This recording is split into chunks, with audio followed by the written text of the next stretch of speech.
ঠিক আছে, ওকে ওকে ভাই। বিসমিল্লাহির রহমানির রহিম। বিসমিল্লাহির রহমানির রহিম। জুলাই বিপ্লব এবং জুলাই বিপ্লব পরবর্তী আমাদের প্রত্যেকের আকাঙ্ক্ষা বাংলাদেশের প্রতি ক্যাম্পাসে ক্যাম্পাসে ছাত্র সংসদ নির্বাচন হওয়া, এবং সে আলোকে আজকে আমাদের ডাকসু নির্বাচনের আনুষ্ঠানিকতা শুরু হয়েছে। শিক্ষার্থীদের মাঝে আমরা উচ্ছ্বাস দেখতে পাচ্ছি। আমরা ঢাকা বিশ্ববিদ্যালয়ের শিক্ষার্থী ভাই বোনদেরকে আহ্বান করব, আপনারা কেন্দ্রে আসেন, আপনাদের পছন্দের যে প্রার্থী তাদেরকে আপনাদের ভোটাধিকার প্রয়োগ করেন। আমরা যারা এখানে প্রার্থী হয়েছে সবাই জুলাইয়ের একজন যোদ্ধা। জুলাই আমরা প্রত্যেকে পরিচয় ভুলে গিয়ে ফ্যাসিবাদের বিরুদ্ধে আন্দোলন করেছি। জুলাই পরবর্তী আমরা যদি শহীদদের আকাঙ্ক্ষার আলোকে বৈষম্যহীন ইনসাফভিত্তিক বাংলাদেশ বিনির্মাণ করতে চাই, তাহলে যে জুলাই বিপ্লব ঢাকা বিশ্ববিদ্যালয় থেকে শুরু হয়েছে, সেই ঢাকা বিশ্ববিদ্যালয়ে আমাদের গণতন্ত্রের চমৎকার একটা নজির স্থাপন করতে হবে। ইতিমধ্যে আমরা ডাকসু নির্বাচন শুরু হওয়ার পর থেকেই আমরা আমাদের সেই নজির দেখিয়েছি। আজকের নির্বাচনেও আমরা আশা করব আমরা যারা প্রার্থীরা আছি এবং যত ছাত্র সংগঠন আছে আমরা সবাই দায়িত্বশীল আচরণ করব। একই সাথে বিশ্ববিদ্যালয় প্রশাসনকেও আমরা বলেছি এই নির্বাচন খুবই গুরুত্বপূর্ণ। সারা দেশের মানুষরা এই নির্বাচনের দিকে তাকিয়ে আছে। এই নির্বাচনের মাধ্যমে আমরা দেশের কাছে চমৎকার বার্তা দিতে চাই, আমরা আমাদের গণতন্ত্রের একটা স্থায়ী রূপের দিকে, একটা ম্যাচিউর পজিশনের দিকে যেতে চাই। তো সেই জায়গায় আমরা বারবার বলেছি একটি ফ্রি ফেয়ার ক্রেডিবল ইলেকশন আয়োজন করার জন্য ওনারা যেন দায়িত্বশীল আচরণ করে। তো আমরা এখন পর্যন্ত অবজার্ভ করছি, পর্যবেক্ষণ করছি। আমরা আশা করব সকালে যেভাবে আমাদের নির্বাচন শুরু হয়েছে শেষ পর্যন্ত সুন্দরভাবে সুস্থভাবে নির্বাচন সম্পাদন হবে ইনশাআল্লাহ। এবং সেই জায়গায় আমরা ঐক্যবদ্ধ শিক্ষার্থী জোটে যারা প্রার্থীরা আছি, আমরা ক্যাম্পেইন শুরু করার পর থেকে শিক্ষার্থীদের স্বতঃস্ফূর্ত উচ্ছ্বাস দেখতে পেয়েছি, তাদের রেসপন্স দেখতে পেয়েছি, আমরা তাদের কথাগুলো শুনেছি। আমরা আশা রাখছি ঢাকা বিশ্ববিদ্যালয়ের সচেতন শিক্ষার্থীরা ঐক্যবদ্ধ শিক্ষার্থী জোটের যে নেতৃত্ব, সেই নেতৃত্বের উপর তারা আস্থা রাখবে। এবং আমাদের ঐক্যবদ্ধ শিক্ষার্থী জোটের যে কথা, আমাদের মূল কথা হচ্ছে শিক্ষার্থীদের ভয়েসে আমাদের ভয়েস, শিক্ষার্থীদের আকাঙ্ক্ষায় আমাদের আকাঙ্ক্ষা। শিক্ষার্থীদের যে স্বপ্নের ক্যাম্পাস, সেই স্বপ্নের ক্যাম্পাস বিনির্মাণে আমাদের উদ্দেশ্য। স্বপ্নের ক্যাম্পাস গড়ার পথযাত্রী আমরা থামবো না। তো আমরা আশা রাখছি ঢাকা বিশ্ববিদ্যালয়ের সচেতন শিক্ষার্থীরা ঐক্যবদ্ধ শিক্ষার্থী জোটের উপর আস্থা রাখবে, এবং এর মাধ্যমে আমরা আমাদের স্বপ্নের ঢাকা বিশ্ববিদ্যালয়ে বিনির্মাণে সবাই আমরা ঐক্যবদ্ধভাবে কাজ করে যাব। সবাইকে অসংখ্য ধন্যবাদ।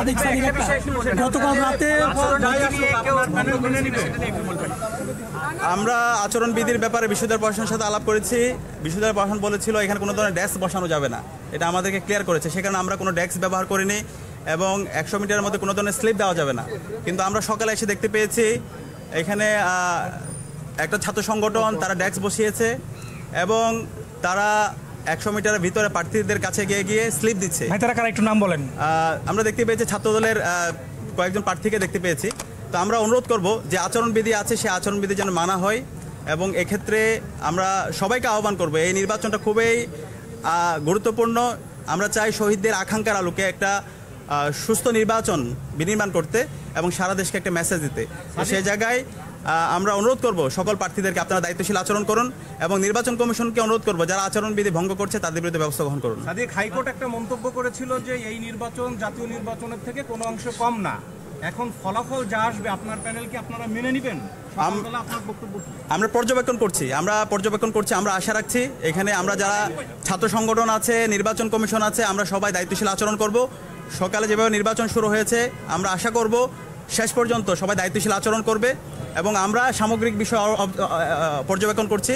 আমরা আশা রাখছি সবাই দায়িত্বশীল আচরণ করবে।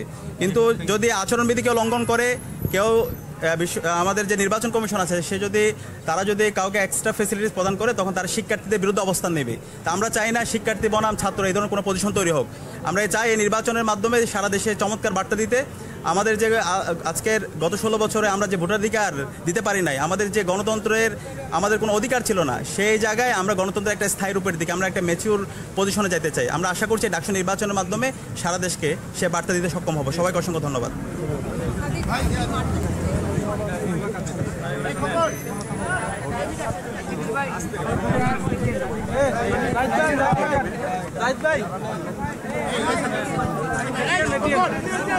বাংলা কোথায়? দর্শক, আপনারা শুনছিলেন শিবির সমর্থিত যে প্যানেল, সে প্যানেলের প্রার্থী সাদিক কায়েম কিন্তু কথা বলছিলেন এবং তিনি ভোট প্রদানের পরে নির্বাচনী সার্বিক পরিস্থিতি নিয়ে কিন্তু তিনি কথা বলছিলেন। আমরা যদি একটু আপনাদেরকে দেখানোর চেষ্টা করি, এই নির্বাচন এই উদয়ন পাবলিক স্কুল অ্যান্ড কলেজে কিন্তু কলেজে ভোট কেন্দ্রে আমরা রয়েছি এবং এইখানটায় প্রার্থীরা বেশ কজন প্রার্থী কিন্তু এর মধ্যে এসে ভোট প্রদান করেছেন এবং এই কেন্দ্র সহ এই ডাকসু ইলেকশনে যে ভোট প্রদানের জন্য প্রতিটি কেন্দ্রে কিন্তু শিক্ষার্থীদের ভিড় আমরা লক্ষ্য করছি এবং আপনাদেরকে জানিয়ে রাখি যে প্রায় 40,000 শিক্ষার্থী কিন্তু এই ডাকসু ইলেকশনে ভোট প্রদানের জন্য ভোট প্রদানের কথা রয়েছে এবং এই শিক্ষার্থীরা সকাল 8টা থেকে কিন্তু ভোট প্রদান করছেন এবং আইন শৃঙ্খলা পরিস্থিতি সহ সার্বিক আইন শৃঙ্খলা পরিস্থিতির কথা যদি বলি, পুলিশের পাশাপাশি অন্যান্য আইন শৃঙ্খলা বাহিনীর সদস্যরাও কিন্তু নিয়োজিত রয়েছেন। পোশাকধারী প্রায় 2,100 জনের কাছাকাছি, অর্থাৎ 2,096 জন পোশাকধারী পুলিশ সদস্যের এই উপস্থিতির কথা কিন্তু গতকালই আমাদেরকে ডিএমপি কমিশনার জানিয়েছেন। আমরা একটু আপনাদেরকে এই ভোট কেন্দ্রের যে সবশেষ পরিস্থিতি তা একটু দেখানোর চেষ্টা করছি। এর আগেও আমরা জানিয়েছিলাম দর্শক, বাংলা এডিশনের পক্ষ থেকে আমরা সরাসরি যুক্ত রয়েছি। এই ডাকসু ইলেকশন চলছে। আপনারা জানেন যে দীর্ঘ প্রায় 3 যুগ পরে এই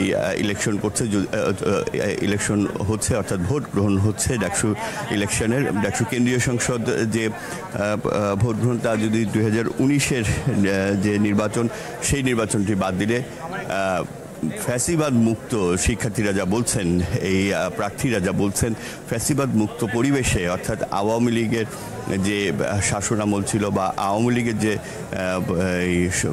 শোষিত অবস্থা ছিল, সেই পরিস্থিতি থেকে মুক্ত হয়ে কিন্তু দীর্ঘদিন পরে ডাকসুতে এই যে নির্বাচন চলছে, আমরা গেল বেশ কিছুদিন ধরেই এই নির্বাচন ঘিরে কিন্তু শিক্ষার্থীদের মধ্যে একটি উৎসব মুখর আমেজ কিন্তু দেখতে পাচ্ছি। আমরা এখন পর্যন্ত আপনাদেরকে একটু জানিয়ে রেখেছি আপনার যে স্বাধীনতা পরবর্তী যে বাংলাদেশ, সেই বাংলাদেশের কিন্তু 8মবারের মতো এই নির্বাচন ডাকসু ইলেকশন হচ্ছে। এটি ডাকসুর 38তম নির্বাচন অনুষ্ঠিত হচ্ছে। দর্শক, আপনাদের জন্য বাংলা এডিশনের পক্ষ থেকে আরও কিছু তথ্য আমরা জানিয়ে রাখতে চাই।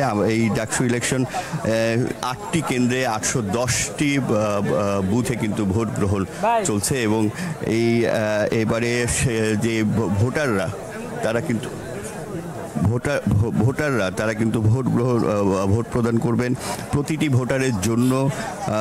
ভোটারের জন্য কিন্তু 10 মিনিট করে সময় নির্ধারণ করা হচ্ছে। 5 পৃষ্ঠার যে ব্যালট, সেই 5 পৃষ্ঠার ব্যালটে কিন্তু তারা ভোট প্রদান করবেন। আমরা এখানে সারিবদ্ধ লাইন দেখতে পাচ্ছি। আমরা তাদের সাথে, ভোটার যারা রয়েছেন অপেক্ষা করছেন তারা ভোট প্রদান করবেন, তাদের সাথে, অর্থাৎ ঢাকা বিশ্ববিদ্যালয়ের শিক্ষার্থীদের সাথে একটু কথা বলি যে কেমন দেখছেন ইলেকশন। আমরা সরাসরি সংযুক্ত রয়েছি। কেমন দেখছেন পরিস্থিতি, সব মিলে কেমন অনুভূতি? আচ্ছা, ক্যাম্পাসে তো 3 বছর যাবত আছি, তো প্রথম ডাকসুর অভিজ্ঞতা খুবই ভালো। আমরা প্রচারণার সময়ও কোনো এক ধরনের রাজনৈতিক সহাবস্থান দেখতে পেয়েছি এবং এইখানেও এক ধরনের সহাবস্থান আমরা দেখতে পাচ্ছি। তো ওভারঅল ভালো। আমরা আরও কজন ভোটারদের সাথে কথা বলতে চাই। আপনি কি ভোট দেওয়ার জন্য দাঁড়িয়েছেন? কেমন উপভোগ করছেন? যেটা হচ্ছে বিগত দিনে যে ডাকসু হচ্ছিল 2019 সালে, তারপর হচ্ছে প্রায় 6 বছর পরে বর্তমানে ডাকসু হচ্ছে, যেটা হচ্ছে উৎসব মুখর পরিবেশ বিরাজ করতেছে ক্যাম্পাসে। কোনো রকমের কোনো দাঙ্গা হাঙ্গামা কিছুর সম্ভাবনা নেই এবং এখন মতো কিছু ঘটেনি, আশা করি সামনে কিছু ঘটবে না। আর হচ্ছে একটা উৎসব মুখর পরিবেশ চলতেছে, খুব সুন্দরভাবে সম্পূর্ণ হতে যাচ্ছে আমাদের ডাকসু। সেই প্রত্যাশিত যে ডাকসু যেরকম সবাই চাচ্ছে সারা জীবনে, সেটা হয়তো বা এইবারই প্রথম হতে যাচ্ছে। ধন্যবাদ। দর্শক, শুনছিলেন যে শিক্ষার্থীরা বলছেন তাদের প্রত্যাশিত ডাকসু এবার তারা উপভোগ করছেন এবং তারা প্রত্যাশা করছেন যে শেষ পর্যন্ত তা বজায় থাকবে এবং নিরপেক্ষ একটি ভোট গ্রহণের মাধ্যমে ডাকসু ইলেকশন শেষ হবে। আমরা আরও একজনের সাথে কথা বলছি যে কেমন দেখছেন, কেমন বোধ করছেন। যে এটা আসলে অসাধারণ অভিজ্ঞতা। দীর্ঘ 6 বছর প্রখান্তরে প্রায় 36 বছর পরে এবং আমাদের মানে আরও যদি আমাদের এই বুথ বা ভোট কেন্দ্রগুলো বাড়ানো হতো তাহলে আরও বেশি ভালো হতো। এবং আপনারা দেখতে পেয়েছেন যে শিক্ষা যে দাবির প্রেক্ষিতে কিন্তু প্রথমে 600+ করা হয়েছিল, পরে 700+ করা হয় আর কি। এগুলো আরও বেশি করা হলে এবং কেন্দ্রে ভিতরে ঢোকার যে জায়গা স্থানগুলোতে যদি বাতাস বা ফ্যানের ব্যবস্থা করলে আরও বেশি ভালো হতো, শিক্ষার্থীরা স্বস্তিদায়ক পরিবেশে ভোট দিতে পারতো। আর মানে ওভারঅল খুবই ভালো পরিবেশ বিরাজ করছে। আশা করি আগামীতে একটা শিক্ষার সুষ্ঠু পরিবেশ এবং ডাকসুর মাধ্যমে শিক্ষার্থীদের দাবি দেওয়া প্রশাসনের কাছে তুলে ধরতে শিক্ষার্থীরা সক্ষম হবে এবং শিক্ষার্থী ফার্স্ট এই মর্যাদা ঢাকা বিশ্ববিদ্যালয়ে এগিয়ে যাবে। শুনছিলেন যে আসলে শিক্ষার্থীরা চায় তাদের প্রত্যাশা পূরণে ডাকসু যে কাজ করবে সেই এবং সেই প্রত্যাশা নিয়েই কিন্তু তারা এবারের এই নির্বাচনকে উৎসব মুখর করে তুলছে এবং তারা প্রত্যেকে অংশগ্রহণ করছেন এবং শিক্ষার্থীদের ভিড় আমরা দেখতে পাচ্ছি বেশ লক্ষণীয়। আমরা যদি একটু জানিয়ে রাখতে চাই যে এবার ডাকসুর ইলেকশনে কিন্তু বেশ কয়েকটি প্যানেল আমরা লক্ষ্য করেছি, প্যানেল রয়েছে এবং তাদের মধ্যে যে উল্লেখযোগ্য প্যানেলগুলো যদি আমরা একটু আপনাদেরকে জানাই যে ছাত্র শিবির সমর্থিত যে প্যানেলটি ঐক্যবদ্ধ শিক্ষার্থী জোট, এই জোটের পক্ষ থেকে সাদিক কায়েম ভিপি প্রার্থী অর্থাৎ সহসভাপতি প্রার্থী এবং জিএস প্রার্থী SM ফরহাদ, এবং ছাত্র দলের যে প্যানেলটি সেই প্যানেল থেকে কিন্তু আবিদুল ইসলাম খান ভিপি প্রার্থী এবং জিএস প্রার্থী হিসেবে লড়ছেন শেখ তানভীর বাড়ি তামিম। এছাড়াও আরও রয়েছে প্রতিরোধ পর্ষদ থেকে শেখ তাসনিম আফরোজ ইমি, মেঘমল্লার বসু, বাংলাদেশ গণতান্ত্রিক ছাত্র সংসদ থেকে আব্দুল কাদের, আবু বাকের মজুমদার, ডাকসু ফর চেঞ্জ থেকে এই প্যানেলটি থেকে বিন ইয়ামিন মোল্লা, সাবিনা ইয়াসমিন, স্বতন্ত্র শিক্ষার্থী ঐক্য থেকে উমামা ফাতেমা এবং আল সাদি ভুঁইয়া, সচেতন শিক্ষার্থী সংসদ থেকে ইয়াসিন আরাফাত, খায়রুল আহসান জিএস প্রার্থী হিসেবে লড়ছেন। আমরা এই মুহূর্তে রয়েছি উদয়ন স্কুল অ্যান্ড কলেজ কেন্দ্র থেকে। দর্শক, আমরা নিশ্চয়ই আপনাদের সাথে ডাকসুর এই সার্বিক পরিস্থিতি নিয়ে আমরা আবার দিনভর আমরা আপনাদের সাথে যুক্ত থাকব। এই বাংলা এডিশনের পক্ষ থেকে কিন্তু ডাকসু ইলেকশন নিয়ে আজকে সারাদিন আপনাদেরকে নিশ্চয়ই আরও নতুন নতুন আপডেট নিয়ে আপনাদের সাথে যুক্ত হব এবং এই মুহূর্তে এই উদয়ন স্কুল অ্যান্ড কলেজ থেকে বিদায় নিচ্ছি। নিশ্চয়ই পরবর্তীতে আরও নতুন কোনো তথ্য নিয়ে আপনাদের সাথে দর্শক যুক্ত হব আমরা আবারও।